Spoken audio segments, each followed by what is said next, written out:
Mr. Tall, Dark, and Handsome himself has hopped off the plane and joined us here in the Oklahoman's video studio. Mr. Victor Rivas Rivers, good to see you. Great to meet you. Glad to be here. Welcome back to Oklahoma City. That's true. I've been here once before. I think 5, maybe 6, 7 years ago. Seated next to Jan Perry, YWCA Yes, Oklahoma City CEO. Great to see you as well. Thank you. You have a breakfast that Mr. Rivas will be speaking at tomorrow morning. I'll let you tee that up for us. It's the 6th annual Engaging Men Breakfast. Yes, we call Engaging Men because we have lots of engaging men in our community that we want to talk to.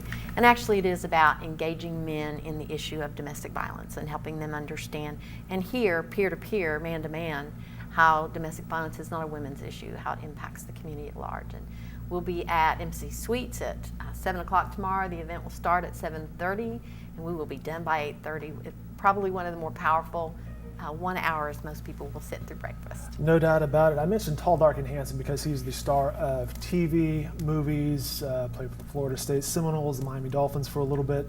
You've done a little bit of everything. What will you be speaking about tomorrow morning? As we see behind us, you're also an author. Well, again, I would say that it will be about engaging the men, and I'm an author of a memoir called The Private Family Matter, and that basically, the title comes from when I walked into my police station at 12 years old and took my clothes off so that the officers could see the bruises, welts, and burns all over my body. And they were horrified at what they saw. And then I begged the police at that moment. I said, can you please go to my house and arrest him and get him out of there for good? Talking about your dad. And talking about my father. And they said that I could sign a formal complaint. They would put me in a police car and take me back to the house to talk to my father. And I said, no, if I do that and you don't arrest him, when you leave, he's going to kill me. And they said there was nothing more that they could do, that it was a private family matter. And that is the title of my book, and many times it's how we deal with this issue. Sometimes we say, we don't really want to talk about it if it's not in our household. Domestic. So what I'm going to try to do tomorrow is use the power of story to connect the dots for the men in the audience and anybody else that's there, to connect the dots about what begins in the homes and in our relationships. It's the same violence that we fear on our school campuses, on our streets, and in our world, because violence is a learned behavior. I was bred for violence, but if my story tells you anything, is that you can unlearn the behavior and break the cycle of violence. How do you do that? How do you do that when you grow up with one of your parents who just has a vicious temper? Well, here's the part of the story where the YWCA comes in, especially here in Oklahoma City, is that we've often heard the saying, the African saying, it takes a village to raise a child. I'm that child.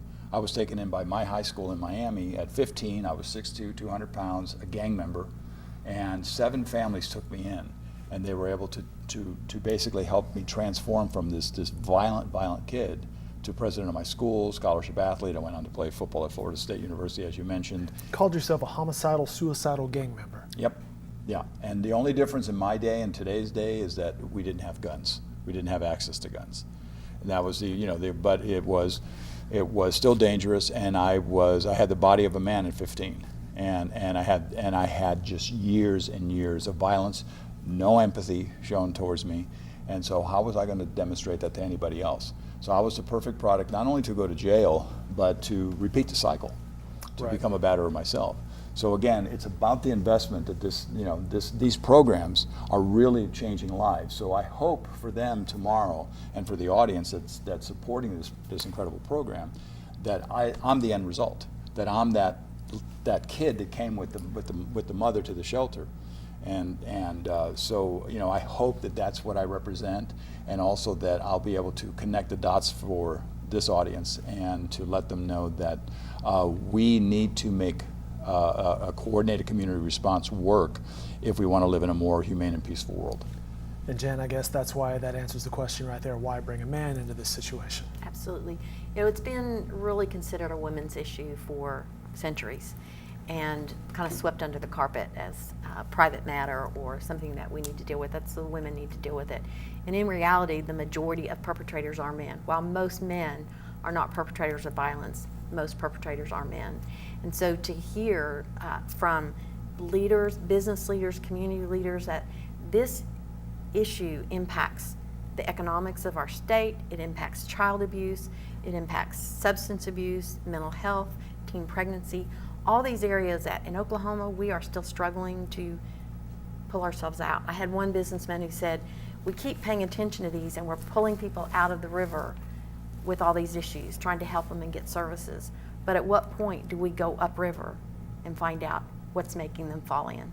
Domestic violence is that issue. It's an underlying systemic issue for so many of those areas that Oklahoma is still struggling in. You call it a curable social disease. Mm-hmm. You also mentioned that the community helped you out. I'm assuming that means it's not just a simple answer. You need to be surrounded with a whole bunch of solutions. Yeah, absolutely. And I'll just give you just a quick personal experience. One of the films I did as an actor, I spent 5 weeks in the prison population in San Quentin, which is the maximum security prison in Northern California, very well-known prison. Every guy that I talked to in San Quentin had family violence in his background. So you can see that it's a breeding ground for the violence that we fear, again, on our streets and in our world. You're talking about blood in, blood out? Blood in, blood out, which is you know, everybody you see in the movie, once you figure out who the actors are, you know, they're all convicts that are in the films. So we're actually... You guys were surrounded by it. And we're not protected or guarded. We're in the prison population, something goes down, we're in the middle of it. And we were in the middle of things. So I got to see firsthand, one, I walked around that prison and I said, there but for the grace of God, because that's exactly where I was heading. And two, you know, I say if we're going to spend $35,000 to $60,000 a year to incarcerate, you know, someone in our prison system, my son graduated from Harvard. If we had paid full tuition for him, it would have been $65,000. So if we're going to pay for it, where do you think the better investment is? So as opposed to just building more state-of-the-art prisons, why don't we invest in these programs?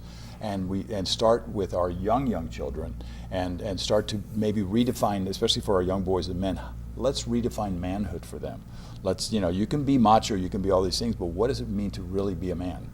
And I think that that's a conversation that we should continue to have in our communities. But again, it is going to take what's called a coordinated community response, because all of us, you know, have to make this our issue if we want to claim that we really want to seek more peace in our world. How can we help out the YWCA? What needs do you guys have? Well, really the critical services are, we don't charge victims. So those resources for dollars to provide those services are the heart of what we're doing tomorrow, besides raising awareness. Emergency shelter, transitional housing, counseling. And I tell everybody that our counseling, we're the heart surgeons. If you needed heart surgery, would you go to a general practitioner who may be excellent but doesn't know what they don't know? Our counselors are trained specifically in these issues and understand them. Really just about anything a victim would need. We work with the systems that intersect with them, from child welfare, we do training with them. All of those things have a dollar cost, and predominantly it is the cost of people. And so resources is always vital. Plus we're always looking for volunteers. We have probably about 30,000 hours of direct service and volunteers every year. What do volunteers do? They can come in and do one-time projects, getting an apartment ready for someone to move into, painting a room. They can do projects with the children or with the adults, or we also have volunteers that do direct service, from counseling to advocacy. They have a website, of course, YWCAOKC.org has information, including information about the Engaging Men Breakfast. We mentioned Blood In, Blood Out. You, as it turns out, were in one of my all-time favorite movies growing up, and this will be an obscure reference for you. But when I saw that you had played a role in Havana, starring Robert Redford, I was like, wow, that's awesome, because for whatever reason, I loved that movie growing up. How was it?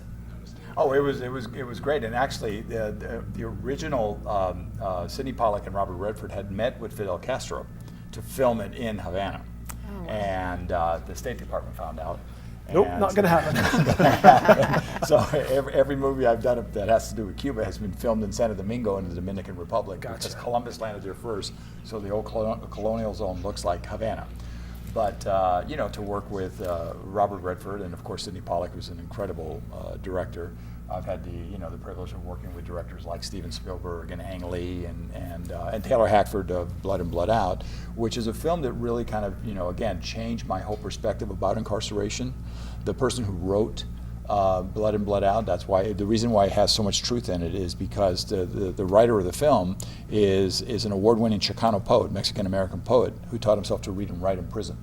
Wow. So he's in the film, he's a minor role in it, but he's in the film, and he's this incredible poet that he could not articulate his pain because he couldn't give voice to it because he was illiterate until so that's why education, that was another big part of my life, was that when I got to college and I started making the dean's list at Florida State, was when I realized, wait a minute, I'm actually very smart, because I was told my whole life I was stupid and worthless by my father.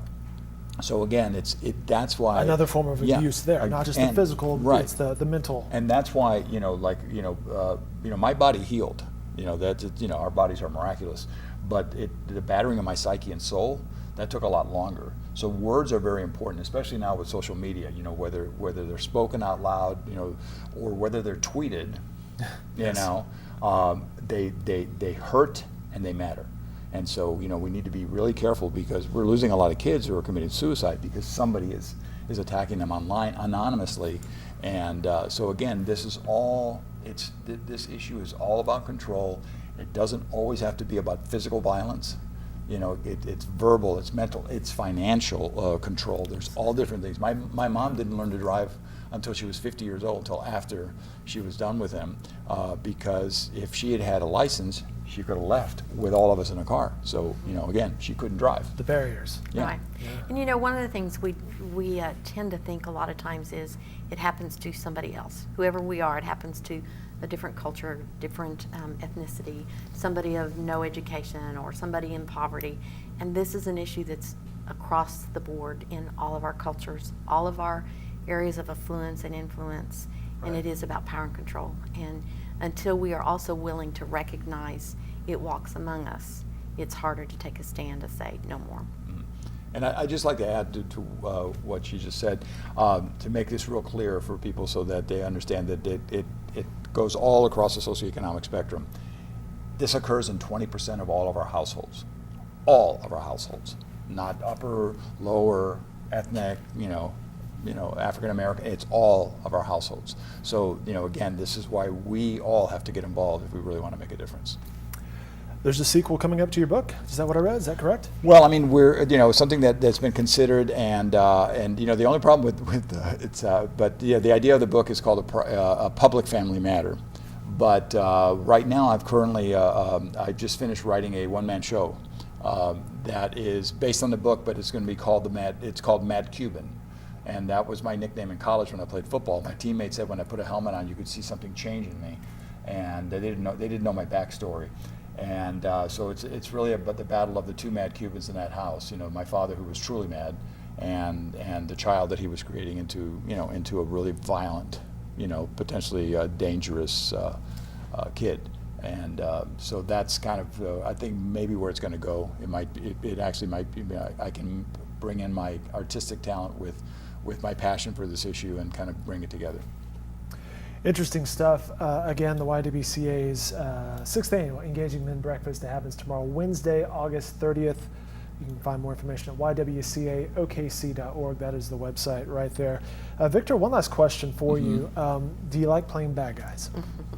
Well, and I tell you that I think most actors will tell you that the most colorful roles are the dark roles. Those are the interesting ones. Those are the interesting ones, and those are the ones that usually get nominated.